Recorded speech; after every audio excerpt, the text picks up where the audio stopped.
Hola, les doy la bienvenida a la Biblioteca de Hernán. Mi nombre es Hernán Avendaño Cruz. Para hoy tenemos un tema de economía muy interesante y de gran actualidad: la tributación. Por un lado, porque muchos países enfrentan grandes déficits fiscales y altos endeudamientos como consecuencia de la pandemia. Por otro lado, porque en parte el malestar social global se atribuye a inequidades en la tributación. Hoy nos enfocaremos en el libro de Emanuel Sáez y Gabriel Zucman, El triunfo de la injusticia: cómo los ricos eluden impuestos y cómo hacerles pagar. El libro fue publicado por Taurus de Penguin Random House en Barcelona en 2021 y en inglés fue publicado en 2020.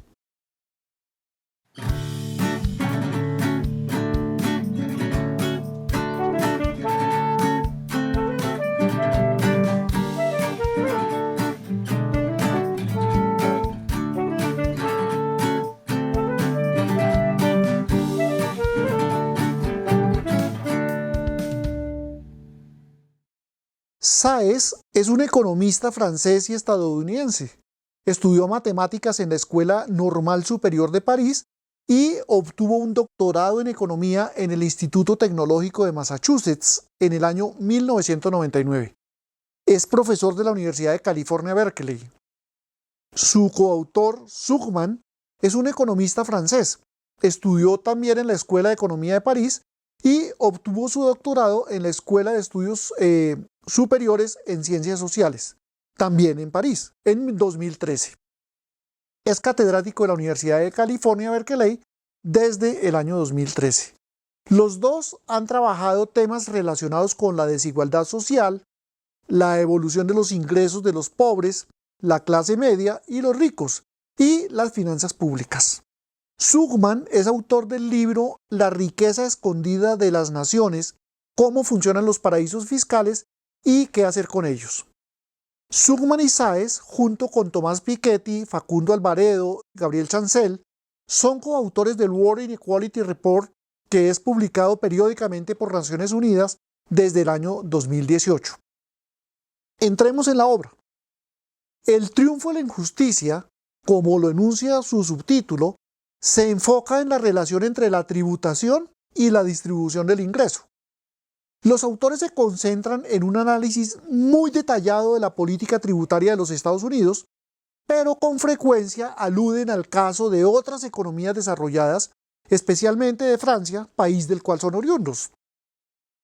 La hipótesis central del libro es que las bajas tasas de tributación constituyen un poderoso factor que ha contribuido a la creciente concentración del ingreso en Estados Unidos.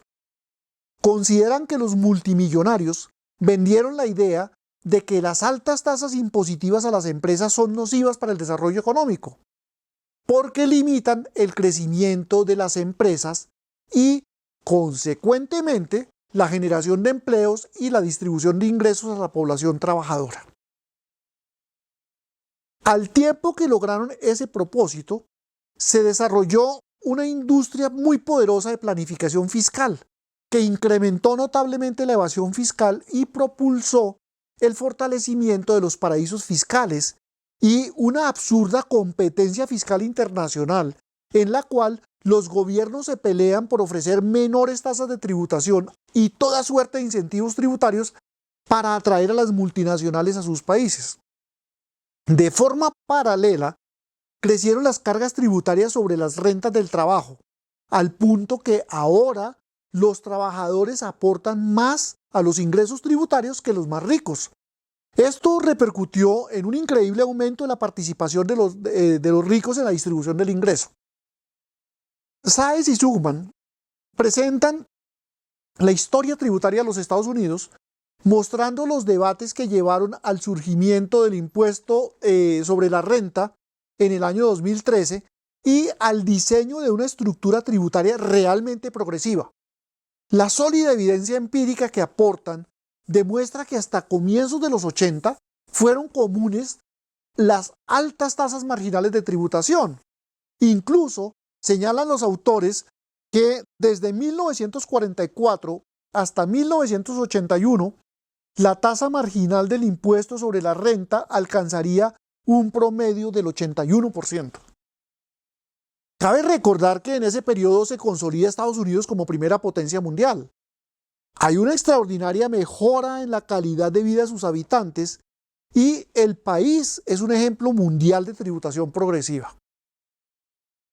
Aun cuando la elusión de impuestos siempre ha existido, en esos años era muy difícil y había un riesgo reputacional que muchos preferían no correr. Pero con el paso del tiempo y el fortalecimiento de la planeación fiscal, en alguna medida permitido por los gobiernos desde Reagan, el incremento de la elusión se convirtió en el motor de las reformas para reducir los impuestos corporativos. Como lo afirman Saez y Zuckman, la fabricación de productos destinados en exclusiva a reducir de manera sustanciosa los impuestos no difiere mucho de la venta de herramientas para robar. Al menos así es como se trataba esta actividad antes de 1980, cuando el mercado de las estratagemas tributarias se consideraba repugnante y no se permitía que prosperase. Ningún mercado existe en el vacío. Los gobiernos deciden cuáles pueden existir y cuáles no, o como mínimo, cuáles hay que regular con más severidad. Tolerar la elusión fiscal es una decisión que toman los gobiernos. Los autores del libro no se quedan en la simple demostración rigurosa de la forma en que se bajó la tributación de los más ricos y cómo repercutió esa decisión en el aumento de la desigualdad y en la concentración del ingreso, sino que además hacen propuestas para modificar ese estado de cosas y abrir la opción para que tengamos unas sociedades más equitativas. Proponen un impuesto progresivo sobre la riqueza, una tributación efectiva a las multinacionales y la eliminación del IVA por ser un impuesto regresivo. Y en cambio, crear un impuesto sobre la renta nacional que permita mejorar sustancialmente la política social. Para no extenderme, no entro en los detalles de estas propuestas, pero debo decir que son muy interesantes. No solo permitirían acabar con la anómala competencia entre países por bajar los impuestos con una falsa ilusión de captar mayores ingresos en sus finanzas, sino que además detendrían la extremada concentración de la riqueza en la que está embarcado el mundo actualmente. Cabe resaltar que el acuerdo reciente de 136 países para crear un impuesto mínimo global a las multinacionales se enmarca en la segunda propuesta de Saez y Zuckman, aun cuando ellos plantean una tarifa del 25%, mientras que en el acuerdo esa tarifa es del 15%. Pero además tienen unas particularidades en su aplicación que me parecen valiosas. Termino afirmando que me pareció un libro excelente.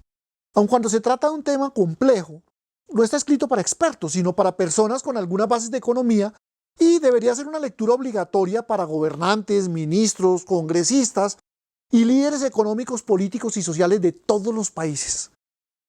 Un aporte muy valioso que han hecho no solo Saez y Zuckman, sino ese grupo de investigadores sobre estos temas que incluyen a Anthony Atkinson y los mencionados Piketty y Alvaredo, es la creación de enormes bases de datos sobre ingresos e impuestos que les han permitido novedosas formas de aproximación al estudio de estos temas.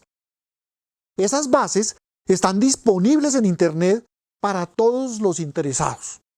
En el caso de Colombia, hubo un trabajo que hicieron Alvaredo y Juliana Londoño basado en las declaraciones de impuestos. Allí se demostró que las tasas efectivas de tributación de los más ricos del país son inferiores a las de la clase media. De igual forma, los trabajos que vienen realizando Luis Jorge Garay y Jorge Spitia para Colombia han confirmado esos hallazgos y demostrado la extrema concentración del ingreso. En síntesis, aun cuando es un tema un poco técnico, es de verdad apasionante por su relación con los temas del bienestar. Yo disfruté mucho la lectura y aprendí montones por la claridad y sencillez de la escritura de Manuel Saez y Gabriel Zuckman. Por eso, recomiendo el libro. Así, cerramos nuestro comentario de hoy. Si fue de su gusto, lo invito a darle like al video. También lo invito a difundir el canal y, si no lo ha hecho, a suscribirse seleccionando la frecuencia con la que quiere recibir las novedades de la biblioteca de Hernán. Y recuerde, sus comentarios son importantes y siempre serán bienvenidos. Hasta pronto.